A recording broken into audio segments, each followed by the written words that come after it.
Got it. For our project, we are doing a burning bush removal on the WSU campus. First, I'd like to introduce the topic of invasive species. By definition, invasive species is a foreign living organism that causes harm when it establishes itself within a native ecosystem. These species have the potential to create drastic environmental, economic, and health hazards. Characteristics of the invasive species are its resiliency and the ability to thrive in many climates, the ability to produce an abundance of offspring through rapid reproduction with a high dispersal rate, and the ability to grow very quickly. All of these attributes make it easy for it to outcompete native species. Burning bush, the species of focus for this project, is native to northern China, Japan, and Korea. It's brought here for yard decoration. Importation, sale, and distribution of this species has been banned since 2009 in the US. People are drawn to them due to their red fall foliage and their wing stems, and they typically grow from 4 to 8 feet in height.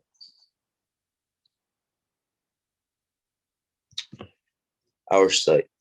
We are located in Westfield, Mass, and our site is within the Westfield State Environmental Research Area between Route 20 and the Westfield River.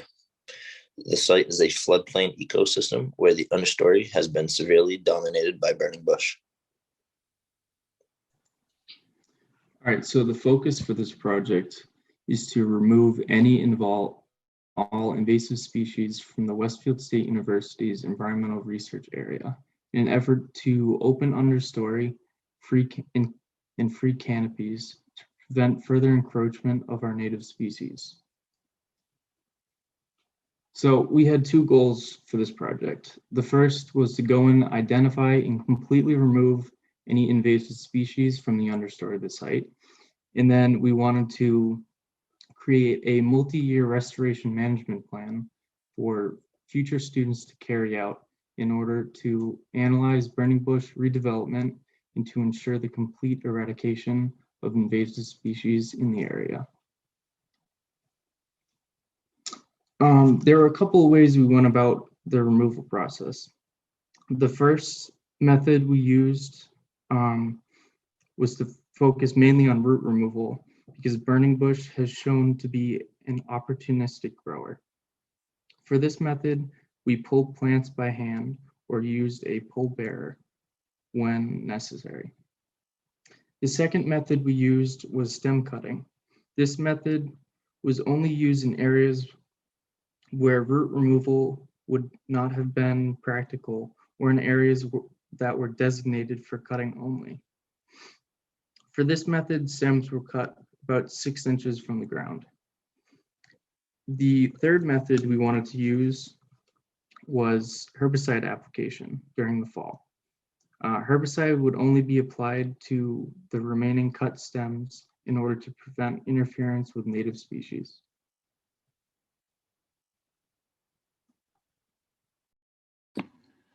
All right, so to organize our thoughts and all of our spatial data, we decided to use a GIS mapping software known as ArcGIS, and within that, there's a mobile app called Collector. So what Collector allowed us to do was take an inventory of the invasive species and their location, as well as their percent cover within the areas we created. We were able to identify the property boundaries, so we knew which areas we were allowed to work within. We established our control area boundaries, our plot locations, the locations of our monitoring cameras. Overall, this app helped us out a lot in making sure everyone was on the same page and everyone had access to all the data while we were out in the field. All the data we collected and the map that we created is available for future students via the following link. This map is interactive and it'll be on the next slide, and I'll go over that a little bit.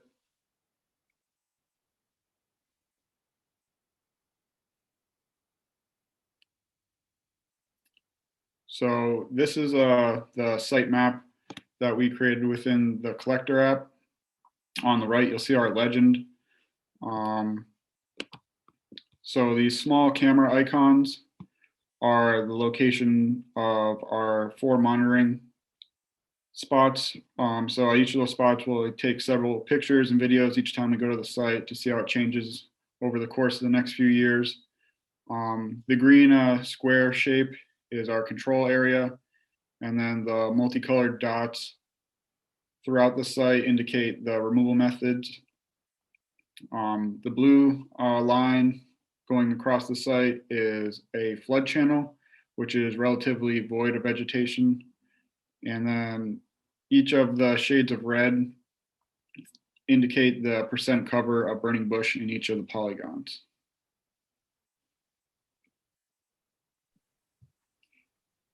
So our study in particular, outside of removing all of the burning bush, was trying to find the most efficient way to remove burning bush.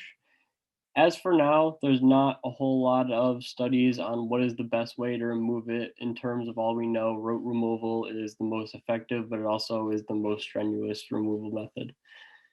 The main purpose was to compare the removal methods, so some of which Dean listed. I'm going to go over in my next slide. We set up 4 experimental plots. We had 3 plots per experiment method, so we had a total of 12 experimental plots. And then we had 5 plots for the control. These were randomly generated using a random number generator, and we used a 3-meter radius from the center in order to measure out the plot areas. And like I said, the goal from this was to find what is the most efficient way to remove burning bush without overstraining yourself. We had some experimental plots, so root removal, which we just pull up the whole plant root, make sure we get everything, all the root systems, all of the shoots. We had root removal with herbicide application. So since the herbicide is going to be applied in the fall and the leaf litter is going to be pretty dense, we're going to have to rake a lot of that area out before we apply the herbicide. We have stem cutting, which is simply just cutting the stems 6 inches from the ground, piling it up and putting it in our burn site. And then we have the stem cutting with herbicide application. So after we cut the stems, we're going to directly apply herbicide to the cut roots or the cut branches. So in addition to these plots, we also set up monitoring cameras for future monitoring. We stuck poles in the ground, and on the pole it will have, as you can see on the right, it'll be labeled with photo and then a number, and you're going to stand behind that where it says photo to take the picture, so it'll be the same line of sight each time. The first camera is set up near the river where we're going to be doing cutting. The second is the center of the area where we're removing it. The third is in the control area, and then the fourth is on the island of the control. And these photos will be taken annually to monitor for any resprouting or sprouting of native species. So we have the 4 pictures here. The first picture is just to the right, not too dense there by the river. And then the second site is right in the middle of the plot where it's a little denser. So the controls are pretty much the densest areas for burning bush. The left side is the one off the island where there's a lot of burning bush. It's even thicker a little further into that image. And then on the right is on the island where there's also a lot of big and thick burning bush. So after we set up all the plots and cameras and everything, we began with removal, which we started on April 5th. And we started with just removing inside the plots. We did all the cutting, then the root removal. We didn't do the herbicide, which is going to be done in the fall. And then shortly after, we began to just remove as much as we can, starting as close to the road as we could. And we're going to kind of make our way towards the control area. And once we remove, we will take the burning bush inside a tarp and drag it out and to form a big pile, as you can see in the picture. And then that pile is going to be taken by facilities and dragged to South Plot to be burned. For our future plans, as we all kind of touched on, herbicide is going to be applied in the fall. Any removal that hasn't been done within the spring is going to be completed within the fall as well within the environmental science classes. We're going to have to continue monitoring just because of the buildup over generations. There's a lot of seeds within the seed bank that are going to remain dormant for a long period of time, and they're going to be resprouting within the years. So we're just going to have to spot treat for those using root removal or whatever is found to be the most effective method to control the burning bush.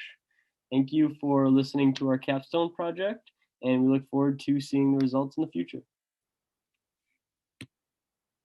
Done.